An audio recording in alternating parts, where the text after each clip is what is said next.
เอกชนและพี่น้องชาวเชียงใหม่ทุกคนมาร่วมแรงร่วมใจ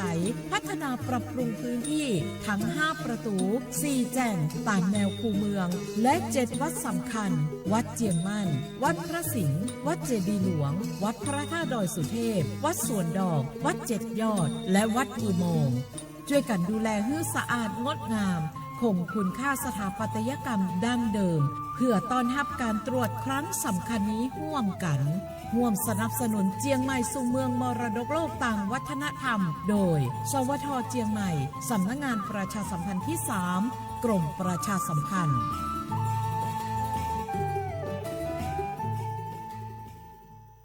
ช่วงนี้ได้ยินคนบ่นกันเยอะเลยนะเรื่องความไม่โปร่งใสเนี่ยใช่แต่รู้ไหมล่ะว่าจริงๆแล้วพวกเราช่วยกันได้นะทำยังไงหรอเดี๋ยวนี้มีช่องทางร้องเรียนที่เข้าถึงง่ายแจ้งเบาะแสได้สะดวกมากอย่างสายด่วนปปช1205อ๋อแบบนี้ทุกคนก็มีส่วนทำให้บ้านเราดีขึ้นได้จริงๆแน่นอนการต่อต้านทุจริตจะสำเร็จได้ก็เพราะคนอย่างเราร่วมมือกันสำนักงานประชาสัมพันธ์ที่3กรมประชาสัมพันธ์ติดตามข่าวสารสาระดีๆทุกวันจันทร์ถึงศุกร์กับรายการเชียงใหม่สเตชันทางสวท.เชียงใหม่ FM 93.25 เมกะเฮิรตซ์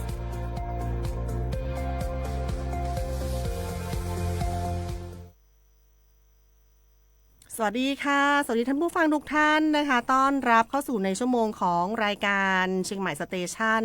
ข้อมูลข่าวสารกิจกรรมดีๆบทเพลงเพราะๆนะคะสามารถที่จะติดตามรับฟังได้ทางสถานีวิทยุกระจายเสียงแห่งประเทศไทยจังหวัดเชียงใหม่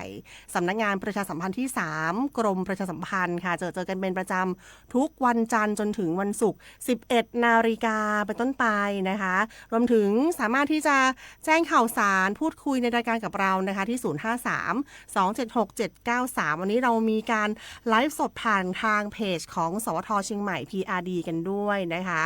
ทราบไหมคะว่าวันที่30 กรกฎาคมที่จะถึงนี้ค่ะมีหน่วยงานสำคัญระดับภูมิภาคหน่วยงานหนึ่งที่อยู่คู่กับชาวเหนือมาช้านานนะคะจะครบรอบ 25 ปีหน่วยงานนั้นก็คือศาลปกครองเชียงใหม่ค่ะถือว่าเป็นศาลปกครองในภูมิภาคแห่งแรกของประเทศไทยนะคะแล้วก็หลายท่านเลยอาจจะเคยได้ยินชื่อแต่ยังไม่แน่ใจว่าคดีปกครองคืออะไรแล้วก็เรานี่จะพึ่งพาหน่วยงานจะไปปรึกษาหารือจะได้รับความช่วยเหลือจากศาลปกครองยังไงนะคะวันนี้เราได้รับเกียรติจากทางด้านนายเฉลิมวุฒิเครืออินผู้อำนวยการสำนักงานศาลปกครองเชียงใหม่ที่จะมาพูดคุยเจาะลึกภารกิจแล้วก็แนะนำช่องทางการบริการต่างๆให้พวกเราฟังกันค่ะสวัสดีค่ะขอต้อนรับนะคะสวัสดีครับค่ะ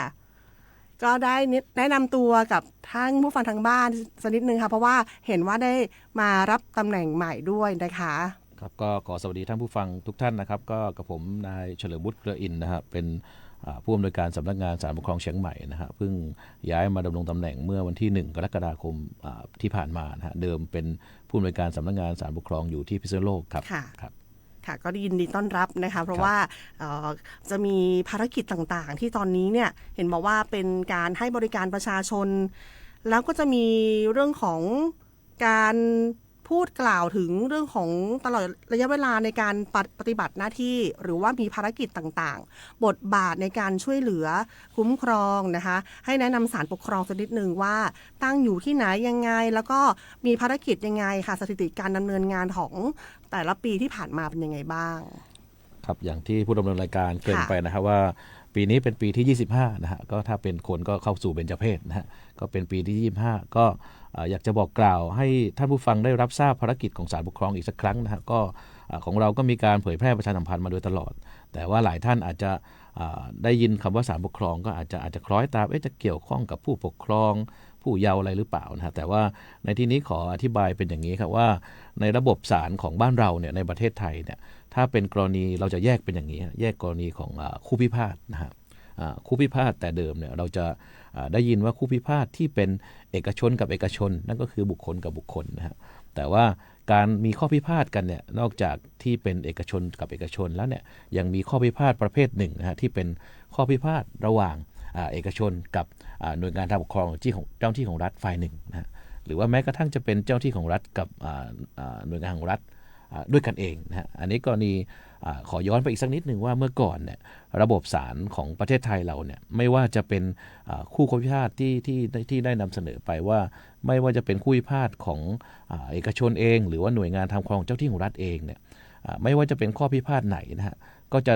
ฟ้องที่ศาลยุติธรรมนะฮะนั่นก็คือศาลสถิตยุติธรรมที่เราได้รับรู้มาซึ่งตั้งมากว่าร่วม100 กว่าปีเพราะฉะนั้นก็ในยุคที่มีการฟ้องคดีต่อศาลยุติธรรมเนี่ยเราเรียกว่าเป็นระบบศาลเดี่ยวนั่นหมายความว่าทั้งคู่กรณีคู่พิพาทที่เป็นซีกเอกชนก็ดีหรือว่าหน่วยงานทำครองหรือเจ้าที่ของรัฐก็ดีเนี่ยก็ยังต้องขึ้นศาลยุติธรรมอยู่นะเพราะฉะนั้นหลังจากนั้นเมื่อรัฐธรรมนูญปี 2540 นะฮะได้มีการบังคับใช้เนี่ยรัฐธรรมนูญ 40 เองเนี่ยก็ได้กำหนดให้มีศาลปกครองเกิดขึ้นนะเพราะฉะนั้นประเทศไทยเราก็จะต้องมีระบบศาลซึ่งเรียกว่าเป็นอีกศาลหนึ่งละที่จะมาเป็นศาลที่มาชี้ขาดวินิจฉัยในกรณีข้อพิพาทที่เอกชนฝ่ายหนึ่งกับหน่วยงานปกครองเจ้าที่ของรัฐด้วยกันนะเพราะฉะนั้นคดีที่เกี่ยวข้องกับคู่กรณีที่เป็นรัฐหรือเจ้าที่ของรัฐเนี่ยก็จะมีระบบศาลปกครองขึ้นมารองรับนะเพราะฉะนั้นในเมื่อมีรัฐธรรมนูญบัญญัติให้มีศาลปกครองเนี่ยตัวพระราชบัญญัติจัดตั้งศาลปกครองเองก็มีการบังคับใช้เมื่อปี 2542คือ2 ปีหลังจากเกิดรัฐธรรมนูญปี 40 หลังจากนั้นก็ถ้าพูดถึงภาพใหญ่เนี่ยศาลปกครองในส่วนกลางเราเริ่มเปิดเมื่อวันที่ 9 มีนา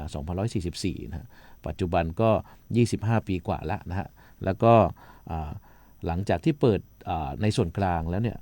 ศาลปกครองก็ได้มีการเปิดทำการยังภูมิภาคนะฮะซึ่งของศาลปกครองเชียงใหม่เองเนี่ยเราถือว่าเป็นศาลภูมิภาคแห่งแรกที่ได้เปิดทำการคือได้เปิดทำการเมื่อวันที่ 30 กรกฎาคม 2544 นะฮะก็ย่างเข้าสู่ปี 25 นะฮะโดยการที่ในช่วงแรกเนี่ยเราก็ยังคงเช่าตึกเขาอยู่นะฮะถ้าท่านผู้ฟังหลายท่านนึกถึงก่อนที่จะมีห้างเมย่าสมัยก่อนนะฮะเราก็จะไปเจอบริษัทผาแดงอินดัสทรีอยู่ตรงบริเวณเยื้องๆกับ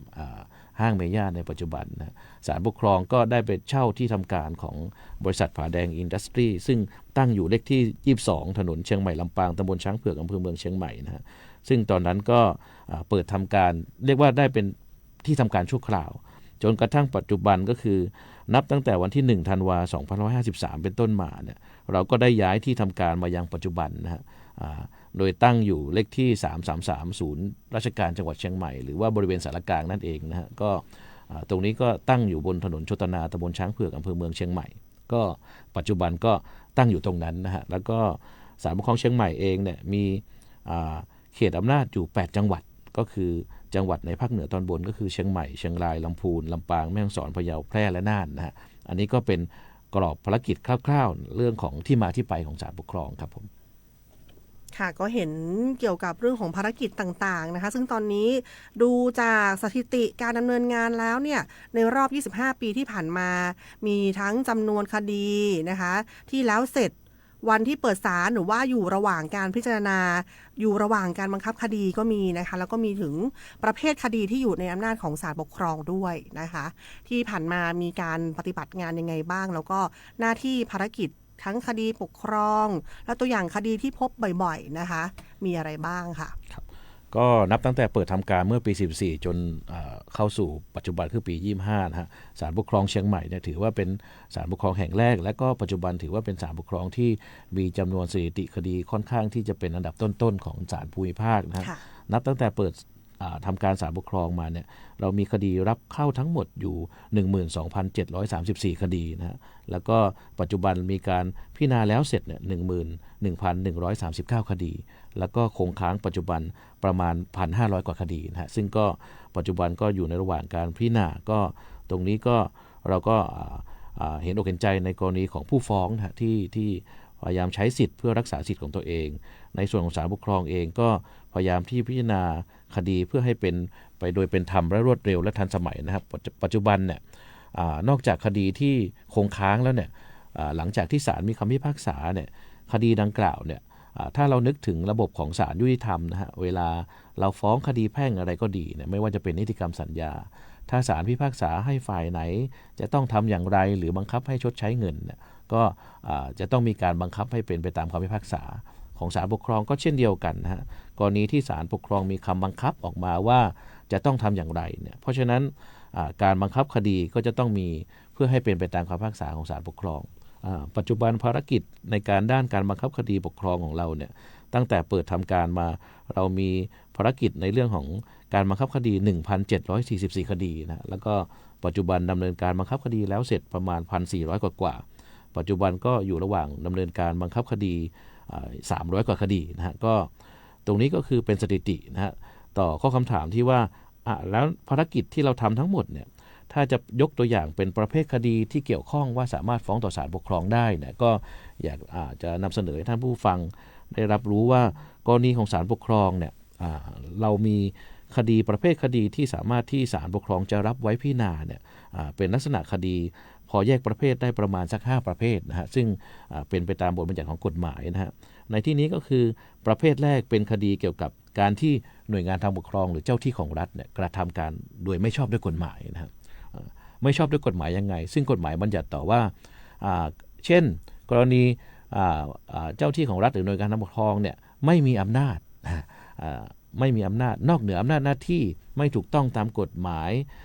สร้างภาระเกินความจำเป็นไม่ถูกต้องในสาระสำคัญแล้วก็เลือกปฏิบัติตลอดจนไม่ว่าจะเป็นการใช้ดุลพินิจโดยไม่ชอบด้วยกฎหมายนะฮะเพราะฉะนั้นความไม่ชอบทั้งหมดที่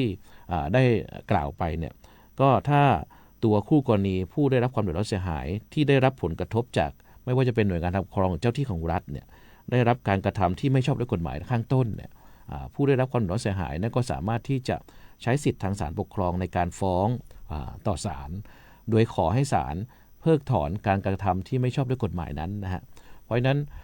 ในเรื่องของการฟ้องเพิกถอนถ้ายกตัวอย่างให้เห็นชัดก็อย่างเช่นกรณีของไม่ว่าจะเป็นการออกกฎระเบียบนะฮะอย่างเช่นกรณีของมหาวิทยาลัยซึ่งเป็นหน่วยงานของรัฐเนี่ยอาจจะออกระเบียบมาบังคับใช้กับนักศึกษาไม่ว่าจะเป็นระเบียบเรื่องของการแต่งกายระเบียบเรื่องของทรงผมหรือระเบียบในการทำวิทยานิพนธ์เป็นต้นนะถ้าสมมติว่าเห็นว่าตัวกฎระเบียบเนี่ยออกมาไม่ชอบด้วยกฎหมายตรงนี้ก็ถือว่าเป็นคดีประเภทนี้สามารถที่จะฟ้องเพิกถอนกฎได้แล้วก็ตัวอย่างกรณีของคำสั่งอย่างเช่นเวลาเราจะไปใช้บริการกับหน่วยงานของรัฐกรณีอย่างเช่นเราไปขออนุญาตประกอบกิจการขออนุญาตสร้างอาคารหรือขออนุญาตอย่างอื่นเป็นต้นเนี่ยเวลาเจ้าที่ของรัฐก็จะใช้อำนาจว่าจะอนุญาตให้เราหรือไม่นะแต่ถ้าเราไปขออนุญาตแล้วหน่วยงานของรัฐอาจจะปฏิเสธไม่ออกคำบังคับไม่ออกใบอนุญาตให้เราแต่โดยเราเห็นว่าการออกคำสั่งนั้นอาจจะมองเห็นว่าไม่ชอบด้วยกฎหมายด้วยข้ออ้างอย่างใดอย่างหนึ่งนะเพราะฉะนั้นก็สามารถที่จะยื่นฟ้องเพิกถอนคำสั่งได้อันนี้คือคดีประเภทแรกนะฮะส่วนครับผมส่วนประเภทที่2ก็คือกรณีที่หน่วยงานของรัฐเนี่ยละเลยต่อหน้าที่ถ้าพูดถึงการละเลยก็คือเวลาเราไปยื่นขอให้หน่วยงานของรัฐเนี่ยทำอย่างใดอย่างหนึ่งปรากฏว่าหน่วยงานของรัฐอาจจะไม่ได้ทำให้เรานะเพราะฉะนั้นคดีประเภทนี้ถ้าพูดตามภาษากฎหมายก็เขาเรียกว่าคดีที่หน่วยงานทางปกครองเจ้าที่ของรัฐเนี่ยละเลยต่อหน้าที่หรือปฏิบัติหน้าที่ล่าช้าคดีนี้ก็ผู้ได้รับความเดือดร้อนเสียหายก็สามารถที่จะยื่นฟ้องต่อศาลเพื่อให้ศาลได้สั่งให้หน่วยงานของรัฐหรือเจ้าที่ของรัฐนั้นได้ปฏิบัติหน้าที่ตามระยะเวลาที่ศาลกำหนดอันนี้ก็คือประเภทที่2ส่วนประเภทที่3เป็นเรื่องของความรับผิดทางละเมิดนะฮะไม่ว่าจะเป็นกรณีหน่วยงานของรัฐเนี่ย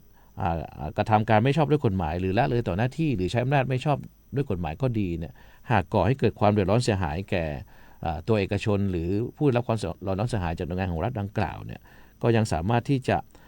ฟ้องต่อศาลเพื่อให้ศาลมีคำสั่งให้กระทำการงดเว้นกระทำการหรือให้ชดใช้ค่าสินไหมทดแทนหรือค่าเสียหายเป็นต้นนะอันนี้ก็เป็นประเภทที่3และอีก2ประเภทก็คือประเภทที่4เป็นคดีเกี่ยวกับสัญญาทางปกครองส่วนใหญ่ที่เราเจอก็จะเป็นลักษณะของคดีที่เอกชนฝ่ายหนึ่งไปทำสัญญากับหน่วยงานของรัฐนะฮะซึ่งจะต้องเข้านิยามของสัญญาทางปกครองก็คือฝ่ายหนึ่งจะต้องเป็นรัฐหรือผู้กระทำการแทนรัฐแต่ถ้าเป็นสัญญาที่เอกชนกับเอกชนเนี่ยก็จะไปฟ้องต่อศาลยุติธรรมนะเพราะอันนี้ก็จะเป็นกรอบคร่าวๆในเรื่องของสัญญาแล้วก็ต้องเป็นสัญญาเกี่ยวกับการจัดทำบริการสาธารณะการแสวงประโยชน์จากทรัพยากรธรรมชาติหรือสัญญาที่เกี่ยวเนื่องกับการจัดทำบริการสาธารณะเป็นต้นอันนี้ก็ถ้ามีข้อพิพาทกันคู่สัญญาก็สามารถที่จะใช้สิทธิฟ้องศาลปกครองนะฮะแล้วก็คดีประเภทสุดท้ายที่พอจะยกตัวอย่างก็คือ คดีอื่นที่กฎหมายกำหนดให้อยู่ในอำนาจของศาลปกครองกรณีนี้กฎหมายเปิดโอกาสให้ว่าในอนาคตเนี่ยอาจจะมีกฎหมาย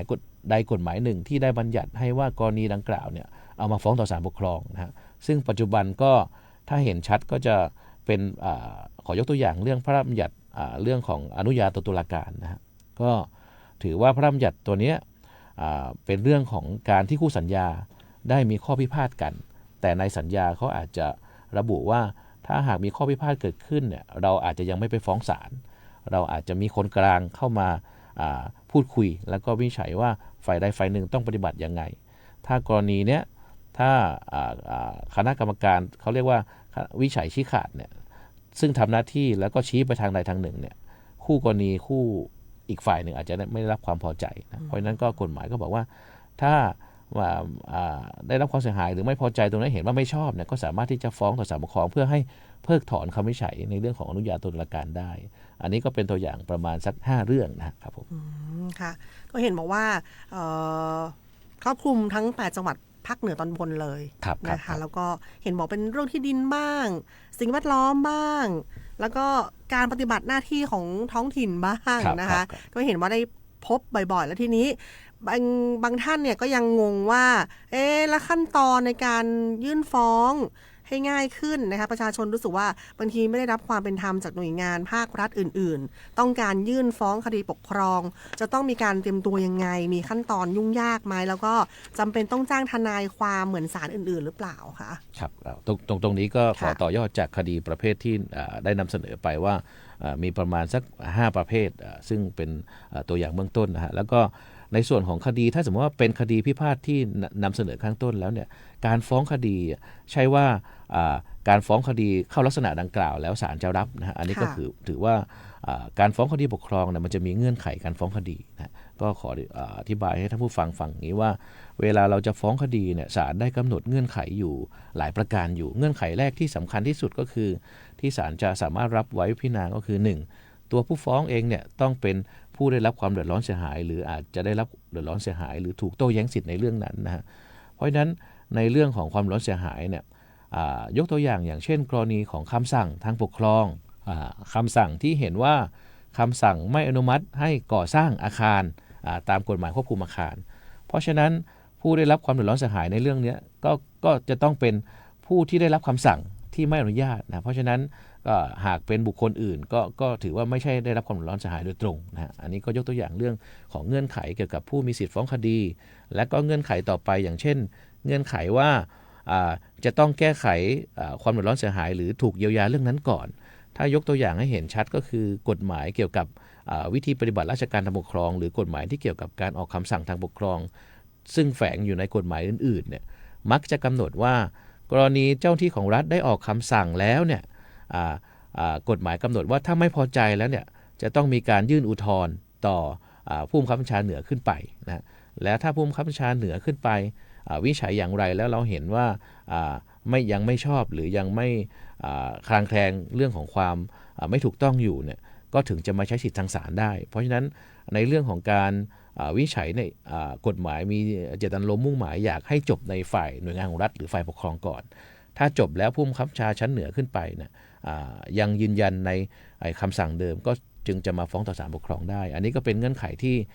เขาเรียกว่าถ้ากฎหมายกำหนดให้ทำแบบไหนก่อนที่จะมาฟ้องศาลต้องไปดูกฎหมายรายเฉพาะนะฮะอันนี้เป็นการยกตัวอย่างกรณีของคำสั่งทางปกครอง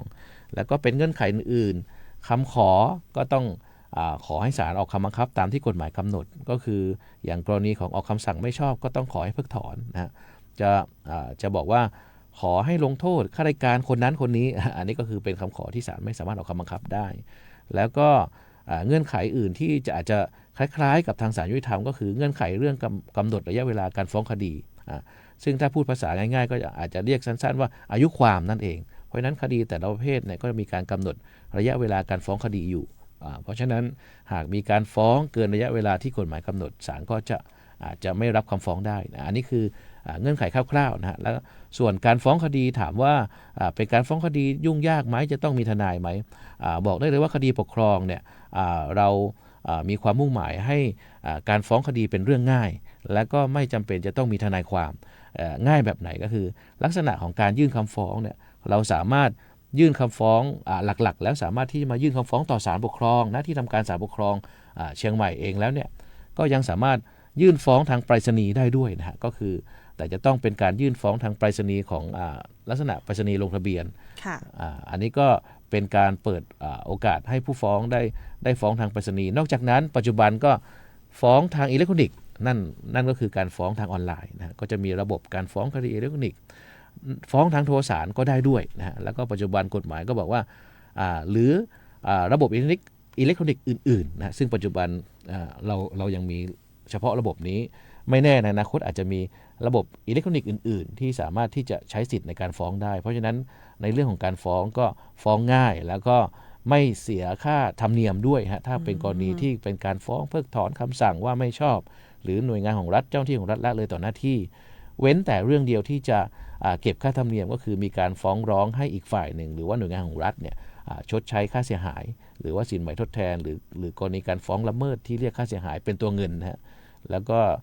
ถ้าสามารถคำนวณทุนทรัพย์เป็นตัวเงินได้ก็จะเป็นการเก็บค่าธรรมเนียมอัตราเช่นเดียวกับตามกฎหมายแพ่งเช่นเดียวกันอันนี้ก็จะเป็นลักษณะคร่าวๆที่สามารถดำเนินการได้ในคดีทางปกครองครับผมค่ะเห็นบอกว่ามีศูนย์ไก่เกลี่ยข้อพิพาทด้วยอีกหนึ่งบริการที่น่าสนใจนะคะก็เป็นบริการที่ช่วยให้ข้อพิพาทจบลงได้รวดเร็วละมุนละม่อมนะคะศูนย์นี้เป็นยังไงบ้างแล้วก็มีคดีอะไรเกิดขึ้นครับถ้าท่านผู้ฟังพูดถึงการไกล่เกลี่ยเราก็คงจะได้ยินการไกล่เกลี่ยในหลายกระบวนการนะฮะไม่ว่าจะเป็นชั้นตำรวจก็อาจจะมีการเจรจาไกล่เกลี่ยหรือแม้กระทั่งในชั้นของศาลยุติธรรมเองเนี่ยก็มีการไกล่เกลี่ยข้อพิพาทเกิดขึ้นนะฮะคำว่าไกล่เกลี่ยในที่นี้ก็คือว่าถ้ามองโดยองค์รวมเนี่ยก็คือเป็นการยุติข้อพิพาททางเลือกนะภาษากฎหมายใช้อย่างนั้นว่านอกจากที่จะมาใช้ศาลเพื่อให้มีการวินิจฉัยชี้ขาดลงไปเนี่ยการไกล่เกลี่ยถ้าคู่กรณีสามารถตกลงกันได้ก็เป็นทางเลือกหนึ่งที่จะทำให้ข้อพิพาทนั้นยุตินะฮะซึ่งศาลปกครองเองก็นำการระงับข้อพิพาททางเลือกก็คือการไกล่เกลี่ยข้อพิพาทในคดีปกครองมาใช้บังคับนะฮะแต่ว่าเงื่อนไขก็จะมีเงื่อนไขและก็มีกฎเกณฑ์อยู่นะฮะว่ากรณีของการที่จะยื่นขอไกล่เกลี่ยในทางคดีปกครองแล้วเนี่ยจุดเริ่มต้นเนี่ยจะต้องมีการฟ้องคดีต่อศาลและเป็นคดีปกครองแล้วก็คดีอยู่ที่ศาลเพราะฉะนั้นถ้าเป็นกรณีที่ไม่ใช่เป็นคดีที่มีการยื่นฟ้องต่อศาลแล้วเนี่ยจะมาขอให้ศาลไกล่เกลี่ยในชั้นนี้ก็คงจะไม่เข้าหลักเกณฑ์ตามกฎหมายเพราะฉะนั้นการไกล่เกลี่ยเนี่ยจะต้องมีการฟ้องคดีต่อศาลแล้วก็การไกล่เกลี่ยเนี่ยสามารถไกล่เกลี่ยได้ในเรื่องของที่ผมได้เสนอไปเบื้องต้นก็คือยกเว้นเรื่องแรกที่เป็นการมองว่าคำสั่งหรือกฎการกระทำไม่ชอบด้วยกฎหมายเพราะว่าเขาเรียกว่าเจตนารมณ์หรือหลักการของการไกล่เกลี่ยเนี่ยเราจะต้องหลักการไกล่เกลี่ยที่ชอบด้วยกฎหมายแต่ถ้ามันมีการปฏิบัติหน้าที่ในเรื่องของอ้างเรื่องของความไม่ชอบด้วยกฎหมายเนี่ยคดีประเภทแรกเนี่ยจะไม่สามารถไกล่เกลี่ยได้นั่นหมายความว่าคดีประเภทที่2ก็คือคดีเกี่ยวกับละเลยต่อหน้าที่คดีสัญญาคดีละเมิดเหล่านี้จะสามารถที่จะไกล่เกลี่ยได้แล้วก็เราก็จะมีตุลาการศาลปกครองซึ่งทำหน้าที่เป็นตุลาการผู้ไกล่เกลี่ยเพราะฉะนั้นถ้าท่านผู้ฟังมีข้อพิพาทเกี่ยวกับคดีทางปกครองแล้วก็เข้าเงื่อนไขที่ได้นำเสนอไปข้างต้นสามารถที่จะยื่นคำร้องต่อศาลเพื่อที่จะสามารถใช้วิธีในการไกล่เกลี่ยพอไกล่เกลี่ยแล้วถ้าสามารถไกล่เกลี่ยแล้วก็สามารถยุติได้ศาลก็จะให้ทำสัญญาบันทึกข้อตกลงตามผลที่ไกล่เกลี่ยแล้วศาลก็ออกคำพิพากษาให้เป็นไปตามข้อตกลงหรือสัญญาที่มีการไกล่เกลี่ยนั้นนะอันนี้ก็คือสาระสำคัญคร่าวๆของการไกล่เกลี่ยในคดีปกครองครับผมค่ะก็คือได้ความรู้แล้วก็ความเข้าใจเพิ่มมากขึ้นเพราะว่าบางท่านก็ยังไม่เข้าใจในเรื่องของขั้นตอนต่างๆการให้บริการนะคะซึ่งตอนนี้เนี่ยตามยุคตามสมัยของยุคดิจิทัลเนี่ยเราก็มีระบบอิเล็กทรอนิกส์เข้ามานะคะระบบงานคดีปกครองอิเล็กทรอนิกส์หรือจะเป็นงานเกี่ยวกับคดีที่ใช้งานระบบนั่งพิจารณาคดีทางจอภาพการใช้บริการคัดสำเนาคำพิพากษาผ่านแอปพลิเคชันนะคะหรือจะขอปรึกษาคดีออนไลน์ก็ได้นะคะค่ะแต่ละอย่างนี้มีคนเข้ามาปรึกษาเยอะไหมคะในออนไลน์ตอนนี้ค่ะครับก็อย่างนี้นะครับก็ศาลปกครองเชียงใหม่เนี่ยก็ถือว่ามีเขตอำนาจครอบคลุม8จังหวัดภาคเหนือตอนบนนะฮะซึ่ง ซึ่งหลายท่านขอทำความเข้าใจตรงนี้ก่อนว่าเนื่องจากภารกิจของเราเขตอำนาจเนี่ยมีอยู่8จังหวัดนะฮะเพราะฉะนั้นการบริการประชาชนให้เข้าถึงความยุติธรรมเนี่ยก็นอกจากจะใช้บริการในการฟ้องที่ศาลปกครองที่ทำการศาลปกครองเชียงใหม่โดยตรงแล้วเนี่ยเราก็ยังเปิดช่องทางอื่นๆเพื่อที่จะให้ประชาชนได้เข้าถึงสิทธิ์ในการใช้สิทธิ์ในการโต้แย้งสิทธิทางปกครองที่เห็นว่าหน่วยงานทางปกครองหรือเจ้าหน้าที่ของรัฐกระทำการโดยไม่ชอบด้วยกฎหมายนั่นก็เลยเป็นที่มาว่าศาลปกครองก็เลยมีการบัญญัติกฎหมายในเรื่องของการพิจารณาทางอิเล็กทรอนิกส์ขึ้นนะฮะเพราะฉะนั้นเราก็มีระเบียบของที่ประชุมใหญ่ตุลาการในศาลปกครองสูงสุดว่าด้วยวิธีพิจารณาคดีปกครองทางอิเล็กทรอนิกส์ปี 2562 นะฮะนั่นคือจุดเริ่มต้นของการนำระบบอิเล็กทรอนิกส์มาใช้ในการพิจารณาคดีปกครองโดยระบบดังกล่าวเนี่ยเริ่มตั้งแต่การยื่นฟ้องการยื่นฟ้องโดยหลักเนี่ยถ้าปกติเนี่ยเวลาเราจะยื่นฟ้องเนี่ยเราเดิมมันมีสองทางเลือกก็คือจะฟ้องด้วยตัวเองโดยเดินทางมาที่ทำการของศาลปกครองแห่งนั้นๆแล้วก็ยื่นฟ้องทางไปรษณีย์แต่ว่าการยื่นฟ้องทางอิเล็กทรอนิกส์เนี่ยเรียกว่าอยู่ที่ไหนบนผืนแผ่นดินไทยหรือว่าแม้กระทั่งอยู่ต่างประเทศเองก็สามารถที่จะยื่นฟ้องได้เขาเรียก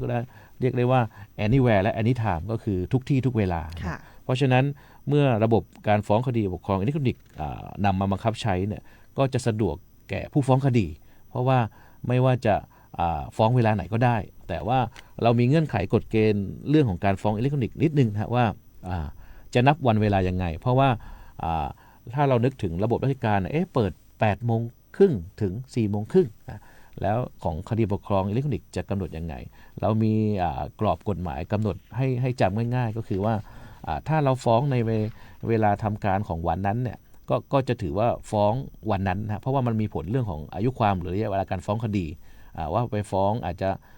ฟ้องเมื่อพ้นแต่ว่าถ้าเป็นการฟ้องหลังเวลาทำการก็คือหลัง 4:30 นเนี่ยกฎหมายบอกว่าจะถือว่าเป็นการฟ้องในวันที่เปิดทำการถัดไปนะเพราะฉะนั้นอันนี้ก็เป็นหลักการของกฎหมายเพราะว่าถึงแม้เราจะให้ฟ้องตลอด 24 ชั่วโมงเนี่ยแต่ก็มีกฎเกณฑ์กำหนดนิดนึงนะอันนี้ก็คือเป็นการฟ้องเพื่ออำนวยความสะดวกนั่นเองแล้วก็นอกจากการฟ้องแล้วเนี่ยเมื่อมีการฟ้องอิเล็กทรอนิกส์แล้วเนี่ยเรามักจะได้ยินว่าผู้ถูกฟ้องจะต้องยื่นคำให้การต่อศาลนะการยื่นคำให้การก็สามารถที่จะยื่นทางระบบอิเล็กทรอนิกส์ได้นะแล้วก็ระบบคำคู่ความยื่นคำร้องคำขออื่นๆเนี่ยสามารถที่จะยื่นคำฟ้องได้ทางอิเล็กทรอนิกส์ทั้งสิ้นนะแล้วก็ปัจจุบันก็จะมีระบบที่ติดตามสถานะคดีผ่านระบบออนไลน์ให้ด้วยนั่นหมายความว่าคดีของเราเนี่ยเราอยากติดตามเนี่ยว่าคดีนี้ศาลพิจารณาไปถึงไหนชั้นไหนแล้วเราก็สามารถที่จะมีแอปพลิเคชันหรือระบบติดตามออนไลน์ให้ด้วยนะแล้วก็อีกส่วนหนึ่งก็คือที่อย่างที่ผู้ดำเนินการพูดถึงเรื่องของการนั่งพิจารณาผ่านทางจอภาพอันนี้ก็เป็นระบบเขาเรียกว่านำเทคโนโลยีมาใช้ให้เกิดประโยชน์นะปกติในเรื่องของการพิจารณาพิพากษาคดีเนี่ยคู่กรณีต้องมาอยู่ต่อหน้าศาลนั่นก็คือห้องพิจารณาคดีนั่นเองนะแต่ว่าระบบการประชุมทางจอภาพเนี่ยเราอำนวยความสะดวกให้กับคู่กรณีไม่ว่าจะฝ่ายไหนนะฮะเพื่อที่จะเชื่อมสัญญาณกับทางศาลปกครองโดยแรกๆเนี่ยเราเปิดเรื่องของการประชุมทางจอภาพหรือนั่งพิจารณาทางจอภาพเนี่ยเราจะอนุญาตให้เชื่อมเฉพาะที่ทำการศาลกับที่ทำการศาลอย่างเช่นผู้ฟ้องอาจจะมีมูลคดีไปอยู่ที่ศาลปกครองพิษณุโลกแต่ว่าอาจจะพำนักหรือที่ทำงานอยู่ใกล้ๆเชียงใหม่ก็จะสามารถที่จะมาใช้อุปกรณ์ในการนั่งพิจารณาคดีก็คือทางจอภาพที่3 คลองเชียงใหม่นะฮะแต่ปัจจุบันเนี่ยกฎหมายก็อนุญาตให้เชื่อมสัญญาณกับที่ทำงานหรือที่บ้านได้ด้วยนะเพียงแต่ว่าผู้ฟ้องก็ต้องใช้สัญญาณนั้นมีการทดสอบให้เขาเรียกว่าสัญญาณภาพสัญญาณเสียงต้องชัดเจนมีการทดสอบก่อนแล้วก็ถ้าโอเคศาลก็อนุญาตให้เชื่อมนั่นก็คือสามารถที่จะใช้ในการนั่งพิจารณาคดีของศาลหรือแม้กระทั่งมาฟังคำพิพากษาของศาลอันนี้ก็เป็นเรื่องของการพิจารณาทางจอภาพแล้วก็หลังจากศาลมีคำพิพากษาแล้วเนี่ยเดิมเนี่ยไม่มีระบบอิเล็กทรอนิกส์หรือว่าเทคโนโลยีเรื่องของออนไลน์เนี่ยเราก็จะให้ทางคู่กรณีเนี่ยฝ่ายไหนที่อยากมาคัดคำพิพากษาเนี่ยต้องเดินทางมาที่ทำการศาลก็จะคัดคำพิพากษาไปเพราะว่าไม่ว่าคดีประเภทไหนคดีปกครองคดีอาญาคดีแพ่งเนี่ยก็จะจบด้วยว่าจะต้องมีการคัดคำพิพากษานั้นเอาไปใช้เพื่ออ้างสิทธิ์อะไรต่างๆเดิมไม่แต่จะต้องมาที่ทำการแต่เดี๋ยวนี้ เราก็พัฒนาไปไกลว่าสามารถที่จะมีแอปพลิเคชันของ Admin Court นั่นก็คือแอปของศาลปกครองเองก็คือสามารถที่จะโหลดแอปแล้วก็ยื่นคำร้องคำขอผ่านแอปการคัดถ่ายคำพิพากษาคำสั่งนั่นหมายความว่าเราก็เข้าระบบตามกฎเกณฑ์ก็คือจะต้องมีการลงทะเบียนมีตั้งพาสเวิร์ดอะไรต่างๆเมื่อเข้าระบบได้แล้วเนี่ยเราก็ขอคัดถ่ายแล้วก็ศาลก็จะส่งทางระบบออนไลน์ให้อันนี้ก็จะสะดวกกับคู่กรณีทั้งสองฝ่ายอันนี้คือระบบที่ขอคัดคำพิพากษาทางออนไลน์แล้วก็ยังมีอีกส่วนหนึ่งก็คือว่าคดีปกครองอย่างที่นำเรียนเบื้องต้นเนี่ยว่านอกจากจะไม่ใช้ทนายแล้วเนี่ยทางศาลปกครองเองเรามีเจ้าที่ในฝ่ายสำนักงานศาลปกครองเนี่ยที่จะให้คำปรึกษาแนะนำนะฮะในเรื่องของปัญหาข้อพิพาทนั้นๆก็จะมีเจ้าที่ในส่วนของการให้คำปรึกษาแนะนำเดิมก็เช่นเดียวกันฮะก็จะต้องเดินทางมาแล้วมาเข้ารับการปรึกษาที่ทำการศาลแต่เดี๋ยวนี้เรามีระบบให้คำปรึกษาทางออนไลน์นะซึ่งก็เปิดให้คู่กรณีหรือประชาชนทั่วไปที่มีข้อพิพาทหรืออาจจะสงสัยในเรื่องของคดีที่กำลังประสบพบเจออยู่เนี่ยก็สามารถที่จะใช้ช่องทางในการปรึกษาออนไลน์ได้นะฮะหรือแม้กระทั่งอาจจะมาจองไว้ก่อนก็ได้อย่างเช่นถ้าสมมติว่าเราจะปรึกษาวันอาทิตย์หน้านะหรืออีกสัก2 อาทิตย์นะก็มีระบบการจองไว้ได้อันนี้ก็คือจะสังเกตเห็นว่าในยุคดิจิตอลหรือยุคเทคโนโลยีที่เราต้องใช้เป็นเครื่องไม้เครื่องมือในปัจจุบันเนี่ยจะเห็นได้ว่าศาลปกครองก็พยายามที่จะเอานำระบบเทคโนโลยีสารสนเทศเนี่ยตามที่กล่าวมาทั้งหมดเนี่ยมามุ่งใช้แล้วก็นำมาใช้ให้เกิดประโยชน์ทั้งนี้ทั้งนั้นเพื่อให้กระบวนการพิจารณาคดีปกครองเนี่ยเป็นไปอย่างเป็นธรรมและรวดเร็วนั่นเองครับผมและทันสมัยด้วยครับผมครับก็ถือว่าตอบโจทย์ในยุคปัจจุบันนะคะที่ไม่ต้องเดินทางมาที่ศาลแล้วก็สามารถที่จะเช็คออนไลน์ได้ระบบงานคดีปกครองอิเล็กทรอนิกส์ซึ่งนำระบบมาตั้งแต่เริ่มต้นเลยจนสิ้นสุดกระบวนการนะคะแล้วก็อำนวยความสะดวกให้กับพี่น้องประชาชนทั้งผู้ฟ้องคดีผู้ถูกฟ้องแล้วก็ผู้ที่เกี่ยวข้องในคดีเพื่อเป็นทางเลือกใหม่ในเรื่องของการดำเนินการกระบวนการพิจารณาคดีปกครองอยู่ที่บ้านก็ฟ้องคดีได้แค่คลิกแอปพลิเคชันที่มีชื่อว่าAdmin Court Admin Court ใน Google Play หรือ Play Store ก็ได้ใช่ไหมคะทั้งiOS แล้วก็ของ Android ด้วยครับนะคะเพราะฉะนั้นเนี่ยหรืออยากจะมาติดต่อสอบถามปรึกษาข้อมูลนะคะทั้งโทรศัพท์ของทางศาลปกครองหรือสายด่วนมี Facebook ด้วยใช่ไหมคะศาลปกครองเชียงใหม่ค่ะติดต่อได้ที่ไหนยังไงบ้างก็ปัจจุบันช่องทางติดต่อของศาลปกครองเชียงใหม่ก็มีหลายช่องทางนะฮะก็คือ1ถ้าสะดวกที่จะเดินทางมาติดต่อด้วยตัวเองนะที่ทำการศาลปกครองเชียงใหม่ปัจจุบันก็อย่างที่นำเสนอไปแล้วก็ว่าตั้งอยู่เลขที่333ในบริเวณศูนย์ราชการก็คือถ้าจะจำง่ายหน่อยก็คือติดกับที่ว่าการอำเภอเมืองนะฮะหลายท่านที่อยู่อำเภอเมืองก็จะเวลาไปธุระที่ว่าการอำเภอก็จะเห็นศาลปกครองอยู่ข้างๆนั่นเองนะอันนี้ก็คือติดต่อด้วยตัวเองที่ศาลปกครองแล้วก็ในกรณีของอย่างที่นำเรียนไปแล้วว่านอกจากนี้ก็สามารถที่จะผ่านทางระบบอิเล็กทรอนิกส์นะส่วนการติดต่อทางโทรศัพท์ก็เบอร์ 053-107-999 นะฮะนี่เป็นเบอร์โทรของศาลปกครองเชียงใหม่ก็ย้ำอีกครั้งก็คือ 053-107-999 แล้วก็นอกจากนั้นก็อย่างที่ผู้ดำเนินรายการแจ้งไปก็มี Facebook ของศาลปกครองเชียงใหม่ก็คือตรงตัวเลยครับศาลปกครองเชียงใหม่แล้วก็นอกจากนั้นก็นอกจากติดต่อโดยตรงแล้วเนี่ยอย่างที่นำเสนอไปว่าถ้าจะฟ้องทางไปรษณีย์เนี่ยก็สามารถที่จะยื่นคำฟ้องทางไปรษณีย์โดยส่งมาที่เลขที่333นะฮะศาลปกครองเชียงใหม่ศูนย์ราชการเชียงใหม่ถนนโชตนาตำบลช้างเผือกอำเภอเมืองจังหวัดเชียงใหม่50300นะฮะแล้วก็ยังมีช่องทางกลางก็คือว่าปัจจุบันเนี่ยนอกจากแต่ละศาลปกครองภูมิภาคเนี่ยสามารถติดต่อได้ที่ทำการแล้วก็เบอร์โทรของภูมิภาคแล้วเนี่ยเรายังมีสายด่วนศาลปกครอง1355นะซึ่งก็เป็นสายด่วนที่ตอบข้อสงสัยแล้วก็ให้คำปรึกษาแนะนำเป็นระบบกลางของเราก็สามารถที่ไม่ว่าท่านจะอยู่ในเขตอำนาจของศาลไหนก็สามารถที่จะโทรสายด่วนศาลปกครอง1355สอบถามติดต่อหรือปรึกษาในเรื่องของคดีปกครองได้ด้วยครับผมค่ะมีท่านผู้ฟังสอบถามมาว่ามีโครงการเคลื่อนที่ไหมคะให้คำปรึกษาหรือว่าไปลงพื้นที่ให้ความรู้กับประชาชนในหมู่บ้านอะไรต่างๆครับปัจจุบันโครงการของเราเนี่ยนอกจากที่จะ ร่วมกับทางจังหวัดในการออกหน่วยเคลื่อนที่นะฮะเพราะว่าทางจังหวัดก็เขาเรียกว่าหน่วยบำบัดทุกข์บำรุงสุขซึ่งเรียกง่ายๆก็คือหน่วยเคลื่อนที่ก็ทางสำนักงานศาลปกครองเองก็ถือว่าเป็นส่วนราชการหนึ่งที่อยู่ในท้องที่ของเชียงใหม่ก็มีการออกหน่วยเคลื่อนที่เพื่อให้บริการให้คำปรึกษาประชาชนด้วยนะแล้วก็ขณะเดียวกันเนี่ยในเรื่องของการให้คำปรึกษาแนะนำก็อย่างที่นำเสนอไปว่ามีการจองออนไลน์มีสายด่วนแล้วเนี่ยเราก็มีการประชาสัมพันธ์ในเรื่องของภารกิจและให้คำปรึกษาแนะนำร่วมกับหน่วยงานอื่นๆมาโดยตลอดอย่างล่าสุดนี้ที่เราจะไปขอประชาสัมพันธ์ก็คือวันที่ 7 สิงหาเนี่ยเราก็มีการให้ความรู้ในเรื่องของอบรมสัมมนาในเรื่องของระบบอิเล็กทรอนิกส์ของการฟ้องคดีปกครองนะฮะจัดที่มหาวิทยาลัยเชียงใหม่นะฮะก็ท่านผู้ฟังท่านไหนสนใจก็ลองติดตามหรือเข้าไปในเพจของศาลปกครองเชียงใหม่เพื่อติดตามความเคลื่อนไหวว่าการให้ข้อมูลอะไรต่างๆเพราะฉะนั้นในเรื่องของการให้ความรู้คำแนะนำเนี่ยทางศาลปกครองเชียงใหม่เองเนี่ยยินดีให้คำปรึกษาแนะนำตามช่องทางต่างๆได้ครับก็ท่านผู้ฟังท่านไหนที่มีปัญหาหรือแม้กระทั่งมีข้อข้องใจเกี่ยวกับข้อพิพาทหรือคดีปกครองที่เกี่ยวข้องกับหน่วยงานหรือเจ้าที่ของรัฐโดยตรงก็สามารถที่จะใช้บริการตามช่องทางต่างๆได้ครับผมค่ะวันนี้ต้องขอบพระคุณนะคะทางด้านคุณเฉลิมวุฒิเครืออินผู้อำนวยการสำนักงานศาลปกครองเชียงใหม่นะคะได้ให้เกียรติมาร่วมในการพูดคุยถึงภารกิจแล้วก็แนะนำช่องทางการบริการต่างๆของทางศาลปกครองเชียงใหม่ด้วยโอกาสหน้าถ้ามีโครงการหรือว่าจะมาประชาสัมพันธ์เฉพาะเรื่องนะคะเฉพาะภารกิจเรียนเชิญได้ค่ะแล้วเราก็จะมีการจัดรายการด้วยนะคะของคลื่น FM 98 MHz บอกเล่า98ในช่วงของศาลปกครองพบประชาชนนะคะก็จะมีการให้ความรู้แต่ละเรื่องแบบเจาะลึกเลยนะคะวันนี้ขอบคุณมากค่ะครับยินดีครับขอบคุณครับสวัสดีครับก็เดี๋ยวช่วงหน้าเรามีข้อมูลข่าวสารทิ้งท้ายกันนะคะช่วงนี้พักกันสักครู่เดียวค่ะ